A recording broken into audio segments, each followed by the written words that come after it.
받은 선우이근입니다. 여러분을 이 자리에서 뵙게 돼서 매우 기쁩니다.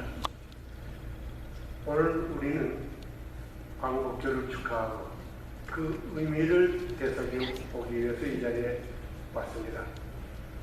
먼저 이 자리를 마련해 주신 대남부 뉴저지 한인의 여러분께 감사를 드립니다. 아까 여러 번 말씀이 계셨지만 오늘은 해방된 지 70주년이 되고 대한민국으로 처음으로 역사상 건국된 지가 67년이 되는 해입니다. 이같이 우리가 축하하는 오늘 8.15에는 의미가 다른 두 가지의 활로가 있다는 것에 대해서 우리는 유의할 필요가 있습니다. 먼저 1945년 8월 15일에 대해서 말씀을 드리겠습니다.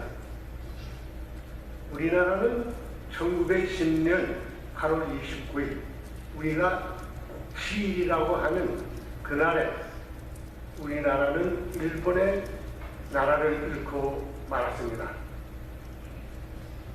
그 과정에서 우리나라는 어려움을 당했지만 특히 하나의 예를 든다면 우리의 국모인 명성황후를 그들이 아내가 된다면 일본 공사가 야쿠자를 끌고 들어와가지고 시해버리거나 그 시신에다가 기름을 붓고 불을 확 질러버렸습니다. 증거를 없애버리기 위해서입니다. 우리는 이보다도 또 훨씬 전에 1592년 임진왜란 때는 왜군이 들어와가지고 우리 조선 사람들의 그 12만 명에 되는 우리 조선인들의 코를 잘라다가 소금에 절여가지고 일본에 가져가 동경 부근에 있는 무덤에 파묻었습니다. 그것이 얼마 전 KBS 다큐멘터리에서 보도된 바 있습니다.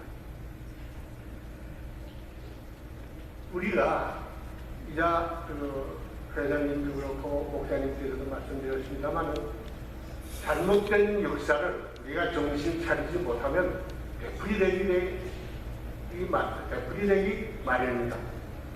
그래서 이러한 것을 되풀이되지 않기 위해서는 우리가 먼저 과거를 직시하고 과거를 알고 과거에서 배워야 하는 우리가 되어야 되겠습니다. 그래서 여러분들한테 잠깐 지난날의 일을 부연해서 말씀드린다면 우리는 식민지 생활에서 무척 수치와 고통을 당했습니다.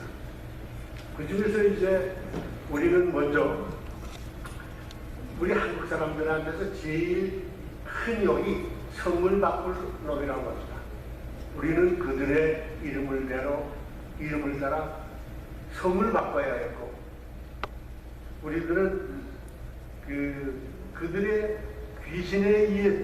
귀신에게 저를 당해서 이 자리에서 말씀드리기도 그렇지만 우리 교회에서는 신사참배를 놓고 큰 시련도 한때는 있었습니다. 이같이 우리는 그들에게서 말할 수 없는 학회를 받았는데 요새도 지금 해결되지 않는 위안부 문제, 성노예자들의 문제, 또 젊은이들이 징병 또는 징용되어서 전쟁터나 광산 공장에 가서 끌려가서 일하던 그 사실이 일본의 어떤 섬에서는 문화유산으로 된다고 할 때 거기에 대한 타협이 제대로 됐는지는 지금도 그 문구를 놓고 싸우고 있는 사실입니다. 이렇게 우리가 당하고 있을 때 우국 열사들은 나라를 위해서 독립운동을 가졌습니다. 그 대열에는 안중근 이사, 윤봉길 이사, 그들의 거사가 있었고 또 독립군의 청산리 전투도 있었습니다. 그러나 세계의 역사에는 1945년 8월 15일은 아까 말씀드린 대로 일본군이 연합국에 항복했다는 날로만 기록되어 있습니다.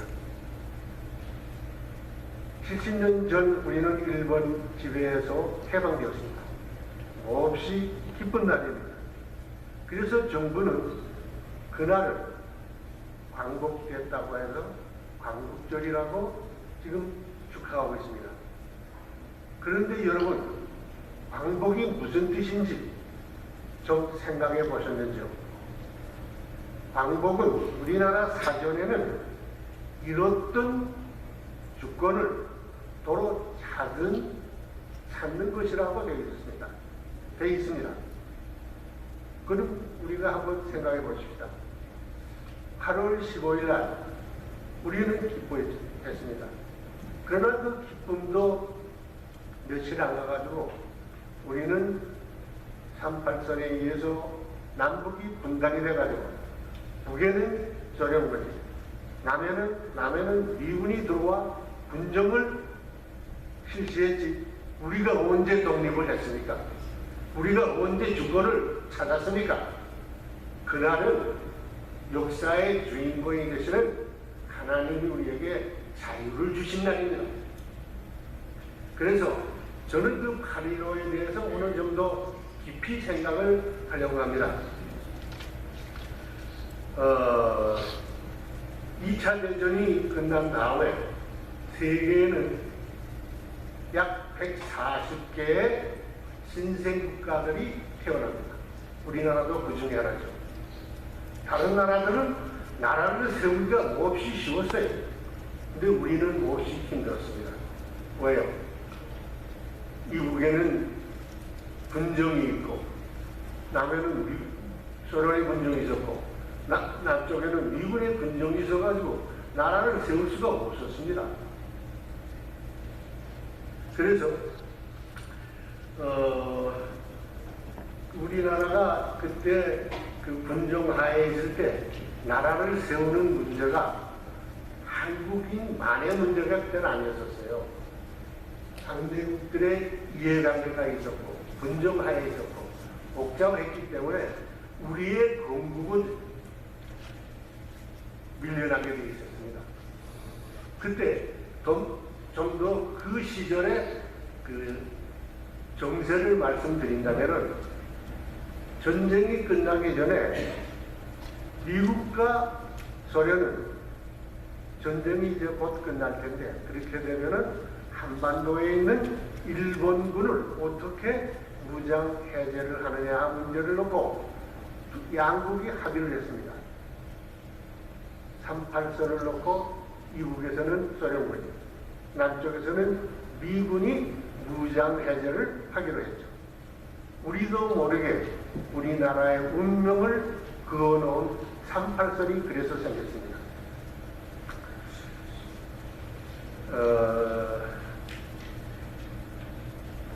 그때 전쟁이 이제 끝나갈 때 미국은 그때 피해가 많아가지고 종전 얼마를 앞두고 미국은 소련한테 계속해서 대일 참전을 요구해 있었습니다. 그러나 소련은 그때 2차 대전 유럽에서는 끝났는데도 시간을 보면서 가만히 있다가 종전 6일 전에 느닷없이 대일 선전포고를 한 다음에는 11일 만에 북한을 완전 점령합니다. 점령과 동시에 그 소련은 군정을 펴니다. 소련은 그때 이미 한반도에 완전한 공산주의화하는 것을 계획하고 있었죠. 그래서 먼저 남쪽과 북쪽의 연결을 끊기 위해서 소련이 제일 먼저 한 것은 그 교통, 서로의 같이 지내는 것, 그것을 막기 위해서 철도를 우선 자릅니다. 도로를 막습니다. 그 다음에는 전화까지 끊어가지고 완전히 남과 북을 분리한 다음에는 김일성을 내세워가지고 북한의 단독 정부를 수립하게 됩니다. 그것이 해방이 된 것이 45년 소련군이 들어온 것이 불과 8월 얼마 만인데 김일성이가 그 북한의 임시인민공화국을 세운 것이 46년 2월이었습니다. 인민공화국을 세우자마자 뭘 더 먼저 했나 하면 토지 개혁을 했습니다. 여기서 혹시 이북에서 내려오신 분은 토지 개혁을 아마 경험한 사람도 계실 겁니다.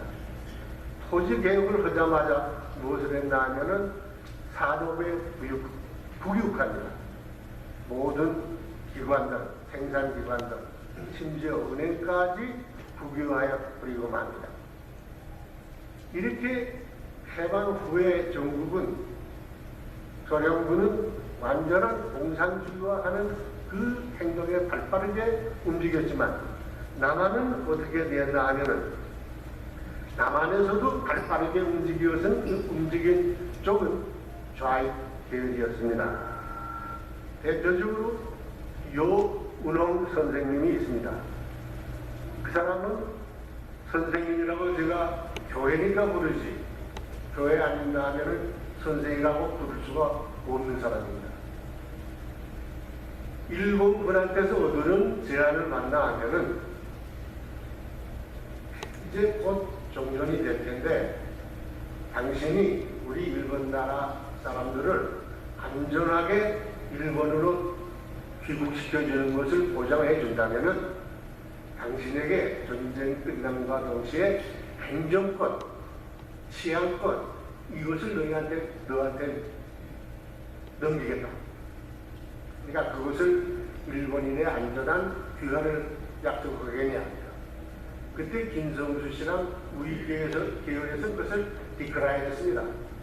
그렇지만 요운홍 씨는 생각이 몹시 빨라서 그것을 받아들이고 일본군한테서 2천만 예인하는 그때 당시에 큰 돈을 받습니다. 그 돈을 가지고 건국준비위원회라는 것을 만들고 그 조직을 전국에 깔아놓습니다. 그때는 요운홍 씨는 같은 공산당 동지인 박헌영한테 암살될 줄을 몰랐죠. 그 박헌영 씨는 서류상으로 조선인민공화국을 만들어버립니다. 반면에 이렇게 우익, 좌익은 빨리 움직였는데 우익은 어떠한 움직임을 보였을까요? 느릿하게 있다가 우익에 중독하라고나 할 수 있을까? 안재홍 씨라는 분을 내세워가지고 안재홍 씨가 그 요운홍 씨가 운영하는 건국준비위원회에 처음에 들어갔다가 그 기관이 좌계양하는 것을 보고 그것을 탈퇴합니다. 그래가지고 조선 국민당이라는 것을 만듭니다. 그것이 우익 진영의 첫 느릿느릿한 행보였습니다. 그 다음에 송진우 씨, 김성수 선생님이 한국민주당을 만든 것이 그 다음이고 12월 2일에는 미국에 망명돼 와서 계셨던 이승만 박사께서 귀국해가지고 한국의 독립촉성 중앙협의라는 것을 만듭니다. 그리고 12월 23일에는 중경 만명 정부의 수석이신 김구 선생님이 귀국해서 가지고 경교장의 자리를 잡게 됩니다. 이 당시만 해도 우리가 존경하는 이승만 박사나 김구 선생님은 사이가 좋았어요. 그러나 그 양 지도자가 언제 흠이 생기나 하면은 통일 정부를 수립할 때 어떻게 할 거냐. 이 박사는 이 박사의 아이디어가 있습니다. 김구 선생은 임시정부가 주체가 돼야 된다는 것. 그런 묘한 이해관계. 또 소련과의 협력을 앞으로 어떻게 해야 될 거냐 하는 문제. 그리고 친일파를 어떻게 수급할 거냐. 수축 문제입니다. 그것을 놓고는 양 지도자께서 서로 세가 묘했어요.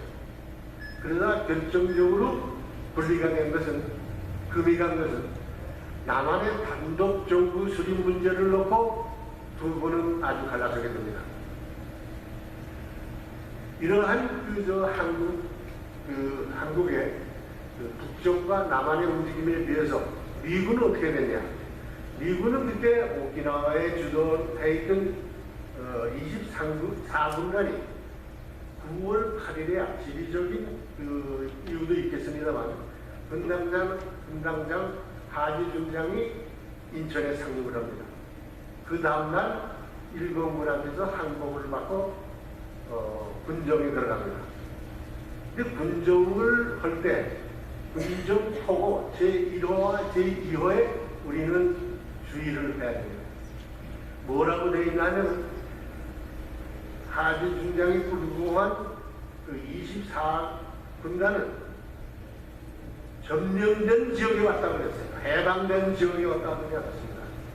따라서 점령된 지역에서 계엄군에게 계엄 통치를 제대로 받지 않는다면 군법회의에서 처벌하겠다고 엄포를 놨어요. 그 당시에 미군의 대한 정책은, 미군입니다. 대한 정책은 앞으로 소련과 협의해서 남북 통일 정부를 세울 거라고 생각했습니다. 따라서 우익 정당이 좌익과 탁만 싸울 때 우익 정당도 불편했고 우익 사회단체도 임시정부도 미군정 당국에는 그렇게 반가운 존재가 못했어요. 그래서 얼굴로운 관계가 그때 형성되고 있었습니다. 그리고 미국 정부는 그 당시에 대한 정책이 소련과의 협력을 통해서 조선반도의 통일정부를 세울 것을 구상하고 있었습니다. 그래서 1945년 12월 28일에 모스크바에서 3.3회의를 열게 됩니다. 영국이 포함됩니다. 미소영. 그 3.3회의에서 의정서를 발표하게 되는데 그 의정서 내용이 한반도에서는 통일정부를 세우기 때 5년간 신탁 통치를 한 다음에야 완전히 독립을 시켜주겠다 하는 신탁 통치론이 나옵니다. 그 신탁 통치론이 나오자 남한에서는, 북한에서도 처음에는 그 전 민족이, 전 나라가 신탁 통치 반대 운동을 일으켰습니다. 물론 이북의 김일성이도 남한의 좌익세력도. 그러나 소련이 북한한테 지시를 합니다. 이놈들아, 찬성해, 신탁 통치를. 그 말 한마디에 이북이 하룻밤에 변합니다. 그러면 이북의 지령을 받은 남쪽도 하루아침에 그것이 찬탁으로 돌아섭니다. 그 다음부터는 남한의 정부군 신탁 통치 반대, 신탁 통치 찬성에, 그러한 싸움에, 그래서 그 당시에 좌우익의 싸움이 본격적으로 이제 시작이 됐죠. 이럴 때 미국과 소련은 그 의정서, 3.3회 의정서에 따라서 1946년 3월 20일 서울 덕수궁 속초전에서 미소공동위원회를 엽니다. 그 미소공동위원회에서 무엇을 결정을 하냐면은 임시 민주정부 수립에 대한 것을 협의합니다. 그 임시 민주정부를 수립하면은 거기서 이제 신탁정치를 해가지고 5년 후에 이제 완전한 독립국가를 이제 허락하겠다는 것이 미소 당국의 그 인텐션이었고, 그래서 이제 그 미소 공동위원회가 열렸는데 그것이 두 번 열립니다. 두 번 열릴 때 싸움의 주제는 누가 임시정부의 헤게모니를 장려하였어요. 순진한 미국은 뭐 민주주의 방식에 의한 선거겠죠. 그렇지만 북한에서는 그 임시정부의 수반은 이북에서 나오고 우수반을 두 사람 두는데 한 사람은 남한의 좌익, 또 한 사람은 남한의 우익. 그래가지고 3대1의 비례에서 3대1의 비례로 정부 수립을 그 사람들도 구상을 하고 그것을 미군한테 양보를 하지 않습니다. 그리고 내각을 구성을 하는데 국방, 외부 뭐 이런 중요한 것은 좌익계열이, 보건, 통신, 교통 이런 것은 우익이 너희가 맡아라. 이러한 제안을 받고 미군이 그때 비로소 미소공동위원회에서 소련의 남한에 대한 공산화 야욕에 대해서 눈을 뜨게 됩니다. 그리고 나서 야 이거는 소련과의 협의를 가지고는 통일정부 수립한다는 것은 요원한 일이라고 해가지고 그것을 유엔에 던져버리고 말입니다. 그래서 유엔은 그 1947년 11월 14일 남북 전역에서 유엔 감시하에 자율선거를 실시해서 한반도 통일정부를 수립할 것을 결의합니다. 근데 그것을 북한과 남한 좌익이 받아들일 리가 없죠. 그 반대에 부딪히자 유엔은 다시 선거가 가능한 지역에서 유엔 감시하에 선거를 실시해서 정부를 수립하려고 했는데 그때 남한에서는 좌익 세력이 그 선거에 대한 반대운동이 심했습니다. 제주도에서는 일부 지역에서는 선거를 거부를 합니다. 그리고 우익 인사 중에서도 남한 단독 정부를 수립하는 것에 대해서 반대를 합니다. 그러나 미 군정 당국은 유엔의 결의에 따라서 선거 가능한 지역에서 선거를 해서 정부를 수립하도록 군정 당국이 총선거를 실시하도록 했습니다. 그것이 이른바 1948년 5월 10일에 50선거였습니다. 그 50선거는 유권자의 95.5%가 등록을 해가지고 유권자가, 그리고 총 그 유권자의 6.4%가 투표를 해가지고 완전히 자유의사에 의해서 총선거를 하고 거기서 국회의원들이 선출됩니다. 첫 국회가 열렸을 때 최고연령자인 이승만 박사는 임시의장이 되어가지고 사회를 봅니다. 사회를 보면서 종로구에서 선출된 이은영 의원에게 우리가 대한민국이 이렇게 국회가 개회되는데 하나님한테 기도로 우리 시작을 하는 게 어떻습니까? 그래서 이은영 의원한테 기도를 부탁합니다. 그러니까 이은영 목사님이 나와서 기도를 할 때 그때는 아무도 의의를 제기한 사람이 없어요. 그래서 대한민국의 국회는 하나님께 기도로서 시작한 우리나라입니다. 이 나라를 하나님이 좋아하지 않겠습니까? 지켜주지 않겠습니까? 이 국회에서 헌법이 제정됩니다. 1948년 7월 17일에 제정이 되고 그 헌법에 따라서 대통령이 뽑힙니다. 선출됩니다. 헌법에 따라서 정부가 설립됩니다. 국회는 나라 이름을 대한민국이라고 지었습니다. 그리고 정부는 1948년 8월 15일 세계 만방에 우리나라가 독립되었다는 것을 선포를 합니다.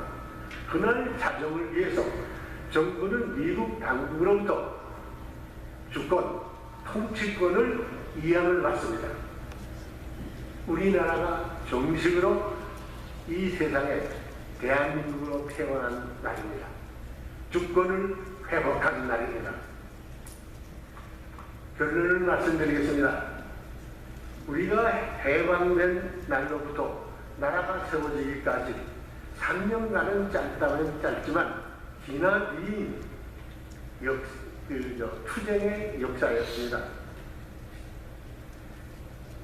왜 그러냐 하면 불확실한 좌우 합작에 대한 미 분정 당국의 집착, 북한의 제영을 받은 좌익 세력의 파업과 폭동, 그리고 이를 제지하기 위해서 일어선 자유민주주의 국가 건설을 지향한 우익 세력의 그 투쟁에는 수많은 젊은 공국운동가들의 희생이 있어야 했습니다. 지금 남산 중도 케이블카 부분에는 한 큰 석비가 서 있습니다. 비문에는 이렇게 되어 있습니다. 내 짧은 일생은 영원한 조국에. 그 사람들은 조국의 건국을 위해서 아무런 보답도 없이 희생된 사람들입니다. 여러분이 남산 중통에 가서 그 비석의 비문을 한번 읽어보시기를 권하고 싶습니다. 그리고 이러한 건국운동자들도 있지만 그 뒤에는 무엇보다도 건국 대통령의 해안과 끈질긴 노력이 큰 힘이 되었다는 것을 무언하고 싶습니다. 우리는 힘들게 나라를 세웠습니다. 그리고 6.25 동란 때는 풍전등화 같은 나라를 지켰습니다. 진정한 광복의 날은 3.1 독립운동과 임시정부의 독립정신을 이어받아 군정을 끝내고 자유독립국가를 세워 세계 만방에 선포한 1948년 8월 15일이 진정한 광복의 날이라고 저는 확신하고 있습니다. 다행히 근래 유근일 조선일보전 논설위원과 이인호 전 소련 대사가 되는 철학 박사님께서도 1948년 8월 15일이 우리의 참다운 광복의 날이라고 그런 광복의 소리가 나기 시작을 했습니다. 그래서 저는 한일로는 나라 잃었던 것을 반성을 하고 어렵게 세우고 그것을 지킨 우리나라를 선진국 대열에 합류할 수 있도록 국가 발전을 다짐하는 그러한 날이 되어야 하겠다고 저는 믿습니다. 경청해 주셔서 대단히 감사합니다.